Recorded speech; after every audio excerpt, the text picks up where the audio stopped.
Manager of Training, Education and Development at the Golden Lions Rugby Union, Timmy Goodwin, is going to be joining us to weigh in further. Timmy, good evening. Thanks for your time with us here on the SABC at this hour. Good evening and thanks for the opportunity, Lisa. So we're obviously seeing the increasing participation for girls. It's Youth Month as well. And so as we look at the contributing factors that have helped to increase participation of girls in school level rugby, tell us what you've witnessed on those trends over the past decade. To be honest, there's a tremendous interest and growth in the girls game. And it's a lot to do with the Springboks male teams won at the 2019 World Cup. When the country all went bizarre because of that, and then the repeat in 2023. And the fact that more ladies' games are being broadcast on SuperSport, and the girls got access to see that there's an opportunity. It's not just the normal sport that they can participate in. Yep, so visibility and accessibility have been key. And, if we're looking at the schools and rugby organizations that have managed to also address some of the challenges that comes with resources, access to coaching, facilities even. What's gone into that as well? It is a challenge at the moment because we're almost trying to introduce the game in areas where we know we're going to find a footprint. You're not going to find it easily in your established schools because the kids are shared between our sporting codes, hockey, swimming, and those sort of things, and netball. So what we're currently doing is introducing it into areas where we know those sporting codes are not that, it doesn't have a big footprint. And we definitely breeding the success at the moment. World Rugby has helped us, and SA Rugby with the introduction of a program called Get Into Rugby in all 15 rugby provinces, where the kids get early exposure to a rugby ball from the age of 6 or 7 in grade 1. And we're reaping the benefits of it 10 years later. Well, it is about participation. And I think even if we're looking at that skills development, the leagues that they're able to competing, the competitions as well, and even just having introduced it as a school curricula or an extracurricular program that's really adapted to the development of girls in rugby. How would you say that intention's also unfolding in terms of holistic development? Sports play a critical role in any person's life, specifically in kids. We understand that in certain areas we don't have access to facilities and equipment, but this Get Into Rugby program specifically allows us to work in small spaces where the kids get time to spend with a rugby ball that they normally would not have seen or have noticed. You can imagine in a township like Soweto, or any township for that matter, except for in the Eastern Cape, rugby is not been seen. So this Get Into Rugby program have allowed us to introduce that game into those schools, into those areas. And like I said earlier, we're reaping the benefits now 10 years later. We've just had a couple of our kids coming out of that program, being introduced to it or exposed to it in grade 3. And we're playing provincial schools rugby. And it's great to see.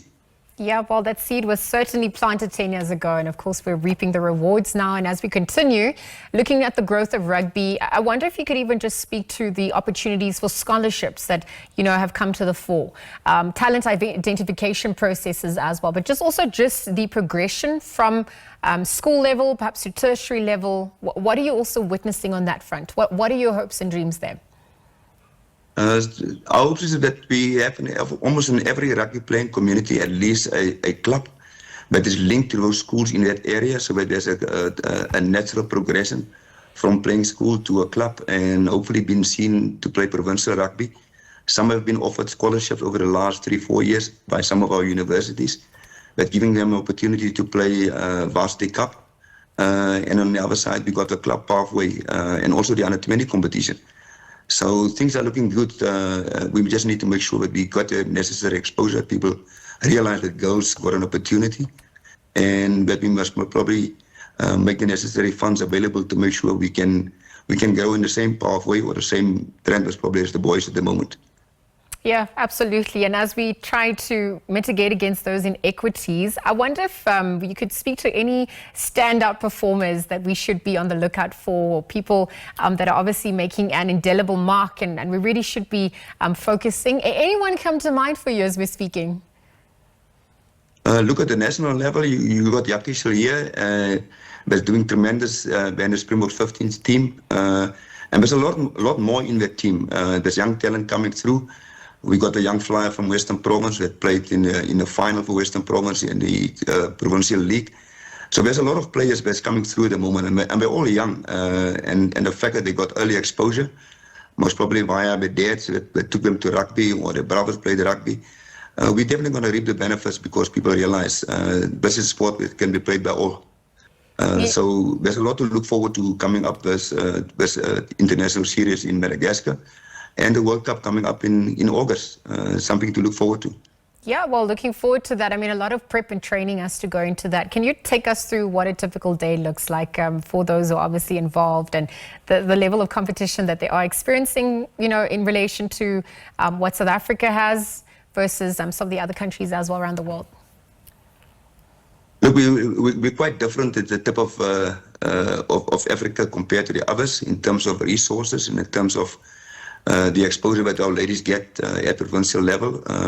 You still got the stumbling blocks that not everyone has changed for a better of the women's game, but we're slowly getting there. So SA Rugby, with the sponsorship of F&B now, coming on board specifically for the senior team as well as the National Girls Week, we'll make sure that this gets the necessary broadcasting. People can see that kids can play from a younger age, from under 14, under 15, and under 16. And hopefully we'll reap the benefits in the next, most probably not this World Cup cycle, but definitely the next one, as more and more kids become active participants in the game. There's also the opportunities for coaches. There's also the opportunities for match officials.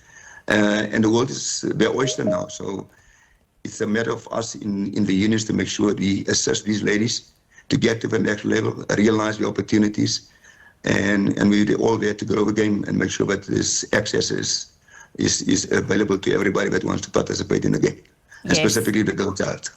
Yep, absolutely. And I mean, we've seen the impact that the Springboks have had on our country, perhaps beyond the game itself, the aspect of unity. And this is part of our nation building and social cohesion project. I mean, that's the broader picture that we're also speaking to, the power that it has to, rally us all behind and unite against. But so thank you for your time at this hour, Timmy, and for weighing in. Wishing you all the best of luck.